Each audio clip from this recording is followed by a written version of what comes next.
Hi guys, welcome back to checklist movie time. కొత్త వచ్చిన వాళ్ళతో సబ్స్క్రైబ్ చేసుకోండి. ఆల్రెడీ సబ్స్క్రైబ్ చేసుకున్న వాళ్ళు వీడియోని పూర్తిగా చూసేయండి. ఇందాకే కూలీ మూవీ చూసానండి. కూలీ మూవీ ఎలా ఉందిరా అంటే అసలు చెప్పడానికి ఏం లేదండి. లైక్ కంప్లీట్గా సాంబార్ కలర్లో పోసారు, ఆ రేంజ్లో ఉంటుంది మూవీ. లోకేష్ కనకరాజ్ గారి ప్రీవియస్ మూవీస్ చూసుకుంటే విక్రమ్ కానీ, ఖైదీ కానీ, ఈవెన్ లియోతో కూడా చూసుకుంటే ఆ మూవీస్ చాలా బాగుంటాయి. ఇదైతే కంప్లీట్ వరస్ట్ ఉంటుంది. లైక్ ఎంటైర్ స్టోరీ నుంచి కానీ, స్క్రీన్ ప్లే కానీ, కంప్లీట్ స్క్రీన్ ప్లే కూడా చాలా స్లో ఉంటుంది. ఈవెన్ ఫైటింగ్స్ కూడా టూ మచ్ వరస్ట్గా ఉంటాయి. లైక్ విక్రమ్లో మీరు చూసుకుంటే ఫైటింగ్ సీన్స్ కూడా చాలా బాగుంటాయి. ఇక్కడైతే ఫైటింగ్ సీన్స్ కూడా అంత ఉండవు. లైక్ నాకైతే ఫైటింగ్ సీన్స్ కూడా చాలా ల్యాగ్ అనిపించింది.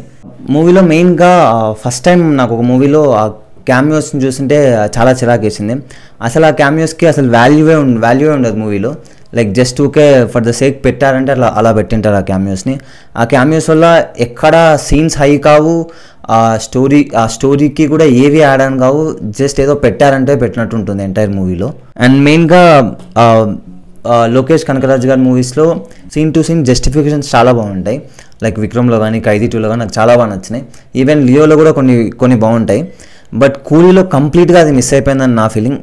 ఎక్కడా గ్రిప్పింగ్ ఉండదు సినిమా అంతా కంప్లీట్ స్టార్టింగ్ నుంచి స్లోగా వెళ్తున్నట్టే ఉంటుంది. ఇంకా మెయిన్గా నాగార్జున గారి character, like entire movie starting నుంచి నాగార్జున గారి క్యారెక్టర్కి చాలా హైప్ ఇచ్చారు. నాకు తెలిసి మూవీలో అసలు హైపే ఉండదు నాగార్జున గారి క్యారెక్టర్కి. అసలు ఎక్కడ స్కోప్ ఉండదు మూవీలో ఆ క్యారెక్టర్కి. వాళ్ళు పెట్టిన హైప్కి, మూవీలో వాళ్ళు చూపించిన విధానానికి అసలు ఎక్కడ సింకే కాదు. మెయిన్గా మరి నాగార్జున గారు ఈ మూవీని 7 to 8 times స్టోరీ విన్నారని చెప్పారు. కానీ అసలు నాకు ఏమి విన్నారో కూడా అర్థం కాలే. అంత ఆ క్యారెక్టర్కి అంత స్టోరీ కూడా ఎక్కడా ఉండదు.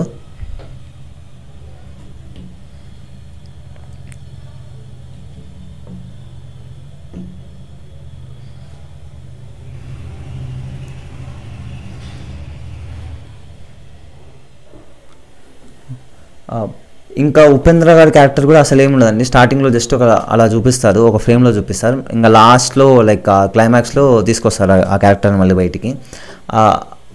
అది కూడా ఎక్కడ యాడ్ అని కాదు. జస్ట్ ఏదో పెట్టుకోవాలంటే పెట్టుకున్నారు. ఉపేంద్ర గారు కానీ, అమీర్ ఖాన్ గారు కానీ, నాగార్జున గారిని కానీ, లైక్ కంప్లీట్గా పాన్ ఇండియాలో రిలీజ్ కావాలని చెప్పేసి ఒక్కొక్క ఇండస్ట్రీ నుంచి ఒక్కొక్క హీరోని తీసుకొచ్చినట్టు ఉంటుంది. ఎక్కడ వాళ్ళ క్యారెక్టర్స్కి అసలు డెప్త్ ఉండదు. స్టోరీకి కూడా ఎక్కడ లింక్ ఉండదు. జస్ట్ ఒక రజనీకాంత్ గారి కోసం చేసినట్టు ఉంటుంది. మెయిన్గా మూవీలో కాన్సెప్ట్ ఉంటుంది, ఒక చైర్ కాన్సెప్ట్ ఉంటుంది. ఆ చైర్ కాన్సెప్టే అసలు ఎక్కలేదు నాకు. బేసిక్గా ఆ చైర్ కాన్సెప్ట్ అంత ఏం లేదనిపించింది. దాని మీద ఒక మూవీ తీసేంత అయితే అస్సలు లేదు. లోకేష్ గారి మూవీస్ అన్నీ లైక్ ఈ డ్రగ్స్, ఈ మాఫియా, దీని మీద కంప్లీట్గా లింక్ అయి ఉంటాయి. లైక్ విక్రమ్ చూసుకున్నా, లియో చూసుకున్నా, ఖైదీ చూసుకున్నా, ఈవెన్ ఇప్పుడు కూలీ కూడా అలాగే ఉంది. లైక్ గోయింగ్ ఫార్వర్డ్ అన్నీ కంప్లీట్ ఇలాగే రొటీన్ స్టోరీస్ వస్తే అసలు వర్కౌట్ కాదు. కూలీ కంటే డిజాస్టర్లు అయిపోతాయి నెక్స్ట్ వచ్చే మూవీస్. మేబీ ఖైదీ 2 కూడా ఖచ్చితంగా ఏదో ఒకటి గ్రిప్పింగ్ అని ఉండాలి స్టోరీ, లేదా ఆ స్టోరీలో డెప్త్ అన్న ఎక్కువ పెట్టాలి. అసలు అది మిస్ అయిపోతే అసలు నెక్స్ట్ మూవీస్ కూడా వర్కౌట్ కావు ఖచ్చితంగా. ఇంకా శృతి హాసన్ గారి యాక్టింగ్ అయితే అసలు చెప్పాల్సిన అవసరం లేదు. శృతి హాసన్ గారి క్యారెక్టర్కి స్కోప్ ఉంటుంది, బట్ తన యాక్టింగ్ అసలు అంతేం చేయలేదు. కొన్నిసార్లు నవ్వు వస్తుంది కంప్లీట్గా తన యాక్టింగ్ చూసే మూవీలో. ఇంకా మూవీలో కొన్ని ట్విస్టులు ఉంటాయండి. ఆ ట్విస్టులు ఎలా ఉంటాయంటే అవి చాలా రొటీన్ ట్విస్టులు ఉంటాయి. ట్విస్టులు చూసిన తర్వాత కూడా లైక్ ఓకే ఇది ట్విస్టా అనుకోవాలి, అలా ఉంటాయి ట్విస్టులు. అసలు అవి కూడా వర్కౌట్ కాలేదు. ఎక్కడో మూవీ చూసే కొద్దీ ఇది లోకేష్ కనకరాజ్ గారే తీశారని. మూవీలో శోభిన్ గారి క్యారెక్టర్ ఉంటుంది.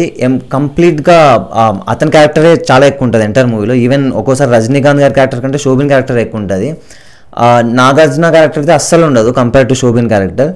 కొన్ని ఫ్లాష్ బ్యాక్ సీన్స్ ఉంటాయండి. ఆ ఫ్లాష్ బ్యాక్ సీన్స్ బాగానే ఉంటాయి, బాగానే తీశారు ఫ్లాష్ బ్యాక్ సీన్స్ అయితే. కానీ స్టార్టింగ్ నుంచి మూవీలో ఆ స్టోరీకి ఎక్కడ కనెక్ట్ కాము బేసిక్గా. అందుకు ఆ ఫ్లాష్ బ్యాక్ సీన్స్ కూడా పెద్దగా అనిపించలేదు నాకు మూవీలో. అంటే అవి కూడా సెట్ కాలేదు అనిపించింది ఆ ఫ్లాష్ బ్యాక్ సీన్స్ కూడా. ఇంకా అంతే అండి. నాకైతే కూలీ మూవీ అసలు నచ్చలేదు. కంపేర్ టు నాకు వార్ 2 బాగా నచ్చింది కూలీ కంటే. That's it guys, thanks for watching the video. Do like, share, subscribe. Tata, bye.